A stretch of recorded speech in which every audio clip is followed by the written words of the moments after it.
नमस्ते विद्यार्थियों। आज हम सामान्य विज्ञान में घटक 5 अन्य पदार्थ सुरक्षा इसका अध्ययन करेंगे। भाग 1।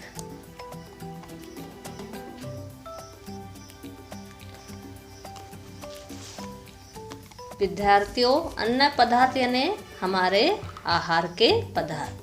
तो ये जो हमारे आहार के पदार्थ है, इनकी सुरक्षा कैसे करना, यह हम इस घटक में सीखें। इनको पता है भोजन सभी करते हैं, आहार सभी लेते हैं, लेकिन आपका जो आहार है वो कैसे होना चाहिए। ठीक है, अगर आप गंदा आहार लेते हैं, बासा आहार लेते हैं, या फिर उसमें सूक्ष्म जीव लग गए हो, तो ऐसे जब आहार लेते हैं तो ये आपके स्वास्थ्य के लिए क्या हो जाता है, हानिकारक हो जाता है। अगर आप रोटी खाते हैं, चावल खाते हैं, अगर वो सड़ा हो, उसमें कीटक लगे हो, और ऐसा जो भोजन है आपके स्वास्थ्य के लिए हानिकारक होता है। अतः हमारा जो आहार है, जिन घटकों से बना होता है हमारा भोजन, उन पदार्थों की सुरक्षा कैसे करना, कैसे उसको लंबे समय तक टिकाऊ बना के रखना, यह हम इस घटक में सीखेंगे। ठीक है, अब हमारे भोजन में कौन कौन से घटक होते हैं वो हम सीखेंगे, और कैसे उनकी सुरक्षा करना वो हम देखेंगे। कार्बोज पदार्थ, स्निग्ध पदार्थ, प्रोटीन, जीवन सत्व, खनिज, रेशेदार पदार्थ, पानी, ये सभी घटक अपने शरीर की योग्य वृद्धि के लिए आवश्यक है। परंतु ये अन्य पदार्थ जिन पदार्थों से प्राप्त होते हैं, जैसे गेहूँ, ज्वार, दलहन, चावल अथवा सब्जियाँ, फल खराब हो अथवा उसमें कीड़े पड़े हो तो क्या होगा, आपको पता है ना। हम तो भोजन कर रहे हैं, लेकिन अगर वो खराब हो, कीड़े पड़े हो, तो हमें क्या हो जाएगा, हम बीमार हो जाएंगे, हमारा स्वास्थ्य खराब हो जाएगा। ठीक है, इसलिए हमें कैसा होना चाहिए, अच्छा होना चाहिए, उत्तम क्वालिटी का होना चाहिए। अब हम देखेंगे अन्न की खराबी। ठीक है, हमारा जो अन्न है वो किन किन तरीके से खराब होता है। अभी आप चित्र का निरीक्षण कीजिए, देखो आप, दिख रहा है आपको। सबसे पहले देखो आप, जहाँ अनाज संग्रह करके रखते हैं, अनाज की जो बोरियां होती है, अगर वो अनाज में अगर ये देखो इस प्रकार के जो ये जीव है, कौन है ये, दिख रहा है ना आप, अगर ये मुंह लगा के खा रहा है, और यही अगर हमारे भोज्य पदार्थ में चले गए, इनसे बनी खाद्य पदार्थ हमने खा ली, तो हमको इसका बुरा प्रभाव पड़ेगा। फिर आपने देखा होगा ये जो चीज़ें बेच रहा है, देखो ये अपने हाथ लगा रहा है, यहाँ पे मक्खियाँ झूम रही है। ऐसा भोजन पदार्थ अगर हमने खा लिया तो क्या होगा, दिख रहा है ना। अब आपने देखा होगा, ये देखो यहाँ पर अब आप चित्र दिख रहा है, यहाँ पे देखो दिख रहा है, तो बारीक बारीक कीटक लगे हुए दिख रहे हैं, खराब हुए दिख रहे हैं, और ऐसी चीज़ें हमने खा लिए तो क्या होगा। फिर आपने देखा होगा इसका जो हम सब्जियां ले रहे हैं, फल ले रहे हैं, और ये देखो चारों तरफ का इसका गंदगी फैली हुई है। तो इस प्रकार से जो परिसर में जो विभिन्न घटनाएं हैं, ये चित्र से हमें ये दिखता है कि ये अन्न खराब हो रहा है, और ऐसा अन्न अगर हमारे भोजन में चला गया तो हमारे स्वास्थ्य पे इसका बुरा असर होगा।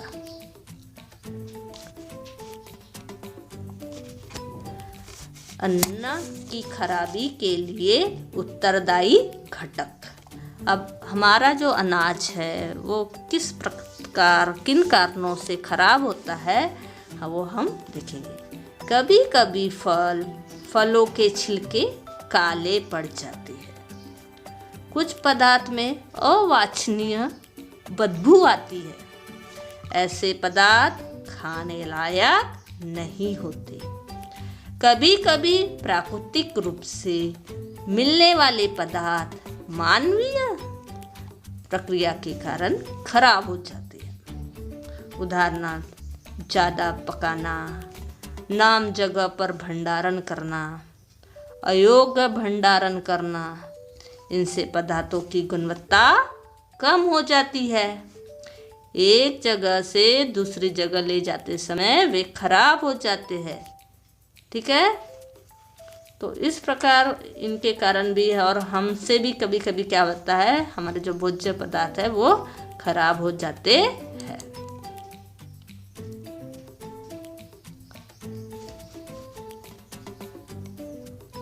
आपने देखा होगा, अगर हम ज़्यादा खाना पकाए, बहुत दिन तक सब्जी हमने फ्रिज में रख दिया, ठीक है, यानी फल ताज़े होने चाहिए, सब्जियां ताज़ा होने चाहिए, उसको सही तरीके से रखना चाहिए, ये सब हमें ध्यान देना चाहिए।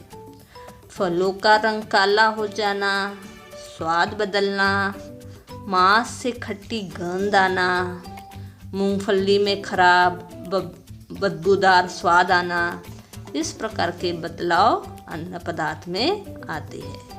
ये सभी पदार्थ आंतरिक घटकों के द्वारा ही होते हैं। खेत में अन्न पदार्थ तैयार होते समय कई बार उन्हें हानि पहुंचती है, जैसे अयोग्य प्रबंधन, अयोग्य भंडारण, अयोग्य यातायात से अन्न पदार्थ खराब हो जाते हैं। कुछ अन्न पदार्थ जैसे दूध, मांस आदि अम्लीय या भाष्मिक होते हैं। अन्य पदार्थ का धातु से संपर्क आने पर रासायनिक अभिक्रिया होने के कारण वे खराब होते हैं। कई बार हवा, पानी, जमीन के सूक्ष्म जीव अर्थात कीटकों का अन्य पदार्थों में प्रवेश होने के कारण भी अन्न खराब हो जाता है।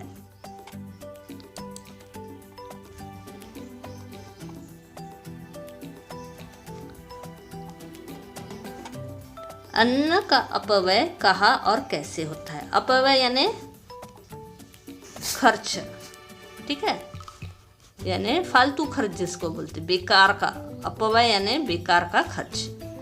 विज्ञान और तंत्र ज्ञान की सहायता से हमारे देश में विभिन्न प्रकार के धान, फल, सब्जियां, मत्स्य उत्पादन तथा दूध और दुग्ध जन्य पदार्थों के उत्पादन में बहुत तरक्की की है। ऐसा होते हुए भी आज हमारे देश में और संपूर्ण विश्व में कई लोग प्रत्येक दिन भूखे सो जाते हैं। उन्हें एक समय का भोजन भी नहीं मिल पाता। ऐसी परिस्थिति में जहाँ अन्न का अपव्यय होता है वहाँ टालना हमारा प्राथमिक कर्तव्य है। समझ में आया? हम जो खाना बनाते हैं हमारे घर में या हमारे विभिन्न समारोह में, तो वो जो घटक है जितना हो उतना ही हमें पकाना चाहिए, उन्हें फेंकना नहीं चाहिए, ठीक है। हमने देखा है कि हमारे शादी ब्याह में या कोई सामाजिक कार्य में या त्योहारों में खाना बहुत बचने के बाद हम क्या करते हैं, बच्चा खाना फेंक देते हैं। लेकिन हमें यह सोचना चाहिए कि हमारे देश में कितने ही लोग क्या करते हैं, भूखे सो जाते हैं, उन्हें खाना भी नसीब नहीं होता है। तो हमें अनाज को ही बर्बाद नहीं करना चाहिए।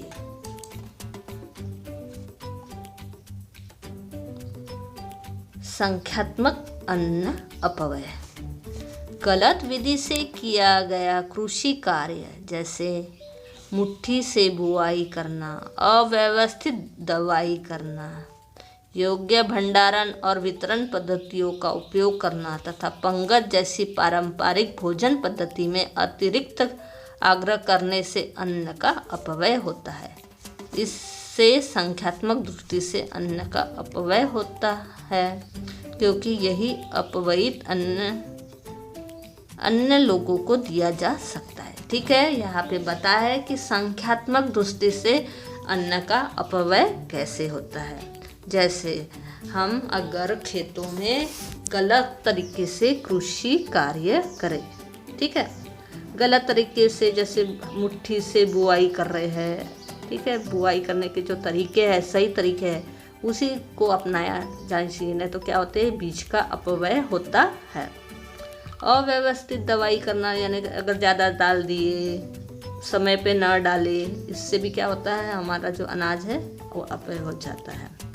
फिर है योग्य भंडारण अगर नहीं किया, हमारे बहुत सारा हमारे इसमें अनाज पैदावार हुआ, अगर उसका हमने योग्य तरह से भंडारण नहीं किया, सड़ जाते हैं या कीड़े लग जाते हैं, इससे भी क्या होता है, अनाज का, अन्न का संख्यात्मक रूप से अपव्यय होता है।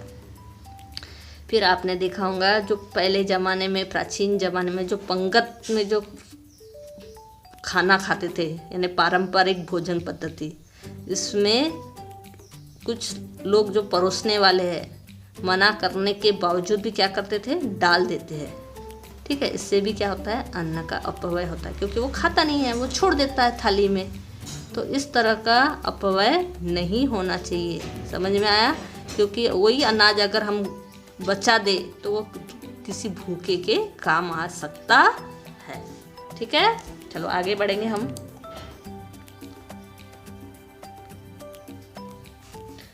गुणात्मक अन्न अपव्यय। अब हम देखेंगे गुणात्मक रूप से अन्न का कैसे अपव्यय होता है। अन्न की रक्षा करते समय अन्न सुरक्षा की गलत विधि का उपयोग करना, परिरक्षकों का अतिरिक्त मात्रा में उपयोग करना, अन्न को अधिक सब्जियों को काटने के पश्चात धोना, तैयार अन्न ग्राहकों तक पहुंचने के लिए लगने वाले समय का अनुमान गलत होना तथा अंगूर आम का अयोग्य रखरखाव अन्न के गुणात्मक अपव्यय के कारण है। समझा भी? जैसे गुणात्मक में कैसे अन्न की गुणात्मक जो गुण है वो नष्ट होना, जैसे अन्न की जो सुरक्षा करते हैं हम लोग, उसकी जो विधियाँ है, जैसे सुखाना, प्रशीतक में रखना या रासायनिक पदार्थों का उपयोग करना, इसमें अगर कहीं अचूकता आ गई, ठीक है, या फिर उनको जो संग्रह करके रखते हैं गोदामों में, कोल्ड स्टोर में, तो अगर इसमें अगर थोड़ी सी भी गलती हो गई तो क्या होता है, उसके गुण नष्ट हो जाते हैं। ठीक है, उसी प्रकार परिरक्षकों यानी कुछ रासायनिक पदार्थ है जिसके कारण क्या होता है, उनकी रक्षा होती है, जी रासायनिक परिरक्षक बोलते हैं। अगर उसका अधिक मात्रा में प्रयोग हो गया या कम मात्रा में भी प्रयोग हो गया तो उससे भी उसके गुणों में क्या होती है, कमतरता आ जाती है। उसी प्रकार अगर हमारे घर में जो भोजन पकता है उसको अगर हमने बहुत ज़्यादा पकाए तो भी उसकी गुणवत्ता कम हो जाती है, फिर मतलब नहीं रहता उसका, उसके जो तत्व है वो नष्ट हो जाते हैं। ठीक है, फिर वो पौष्टिकता उसकी नष्ट हो जाती है। उसी प्रकार हमने देखा होगा हमारे घर में जो भी सब्जी आती है उनसे पहले धोना चाहिए और फिर उसके पश्चात काटना चाहिए। काटने के पश्चात बहुत सारी ऐसी सब्जियां हैं, अगर उसके काटने है तो उसकी पौष्टिकता संपूर्ण नष्ट हो जाती है। अतः हमें लगभग जो हरी सब्जियां हैं उन्हें काटने के पहले ही धो लेना चाहिए। फिर उसी प्रकार अगर हमको जैसे खाना पहुंचाना है, अगर हम उसको कैसे पका के हम लेट पहुंचाते हैं तो वो पका खाना क्या हो जाता है, खराब हो जाता है। तो हमें समय समझना चाहिए कि ये जो हमने पदार्थ बनाया है वो कितने समय तक अच्छा रहता है और कितने समय के पश्चात वह खराब हो जाता है। ठीक है, जैसे हम दूध को देखा है, हमने बार बार गर्म करते हैं क्योंकि कुछ समय के पश्चात वो खराब हो जाता है। ऐसे प्रत्येक पदार्थ की जानकारी आपको होनी चाहिए कि कितने समय के पश्चात ये पका खाना कितने समय हो जाता है। जैसे हमको सफ़र में जाना है तो दूसरे दिन का हमें भोजन लेना है तो कौन सी सब्जी बनानी चाहिए, पानी की मात्रा कैसी होनी चाहिए। ठीक है, अगर हम दाल लेकर जाएंगे तो वो तो ख़राब हो जाएंगी। ठीक है ना, इसलिए हम सूखी सब्जी, फ्राई सब्जी हम क्या करेंगे, लेने कर जाएंगे ताकि वह ख़राब ना हो। उसी प्रकार जैसे अंगूर और आम जैसे ये कैसे नाजुक फल है, इनका जो रख रखाव है वो अच्छा होना चाहिए। अगर हम न उसका रख रखाव अच्छे से न रखें तो ये क्या हो जाएंगे, सड़ जाएंगे, खराब हो जाएंगे। तो ये हमको इस प्रकार की होने वाली खराबी को हम गुणात्मक अन्न अपव्यय कहते हैं। अब हम देखेंगे कि अन्न का अपव्यय न हो, अन्न खराब न हो, इसके लिए तुम्हारी क्या भूमिका होगी। ठीक है, पहला हम जितना आवश्यक है उतना ही अन्न थाली में परोसो। ठीक है, अब इसके बाद हमको जितना आवश्यक है उतना ही हम थाली में लेंगे। अन्न को अधिक समय तक मत पकाओ, गलगल जो बोलते हैं ना, बहुत नरम, ऐसा नहीं पकाना चाहिए। बचा हुआ अन्न मत फेंको, उसे सुयोग्य पद्धति से पुनः उपयोग में लाओ। ठीक है, यानी अगर तुमने ज़्यादा पक लिए तो उसे हमें कहाँ रखना चाहिए, प्रशीतक में रखना चाहिए, ताकि हम उसका उपयोग पुनः शाम को कर सकते हैं। बच गया तो हम क्या करेंगे, बाहर ही रख देंगे तो वो शाम को ख़राब हो जाएंगी। कुछ लोग फेंक देते हैं, तो ऐसा नहीं करना चाहिए। जितना आवश्यक है उतना ही फल, अनाज, सब्जियां खरीदो। कुछ लोग बहुत ले लेते हैं, 8-8 दिन का, 10-10 दिन का लेके फ्रिज में डाल के रख देते हैं और फिर ख़राब हुआ तो फेंक देते हैं। तो ऐसा हमें नहीं करना चाहिए। जितना आवश्यक हो उतना ही हमें खरीदना चाहिए। अतिरिक्त खरीदी के मोह जाल से दूर रहो। हमें ज़्यादा खरीदने का लालच नहीं रखना चाहिए। खाद्यान्न और अन्य तत्सम पदार्थों का भंडारण योग्य पद्धति से करो। खाद्यान्न यानी जैसे हमारे घर में जो भी फल सब्जियां है उसका जो भंडारण है उसे अच्छे से करो, योग्य पद्धति से करो। समझ में आया? जैसे फल सब्जियां, दूध है, ये खराब ना हो इसलिए उसको वैसी व्यवस्था भी करनी चाहिए। डिब्बे बोतलों में बंद पदार्थों के उपयोग की अवधि देख लो और उस अवधि में ही उन्हें उपयोग में लाओ।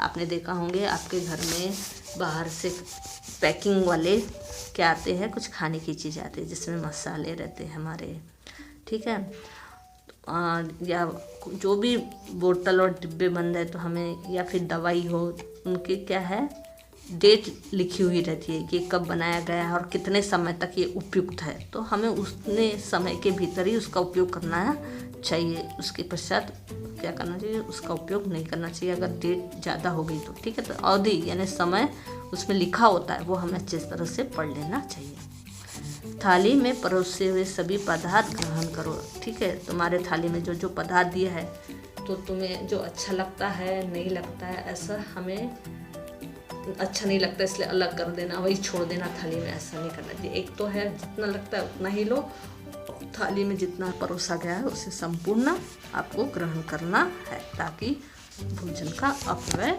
ना हो। भंडारण और सुरक्षा।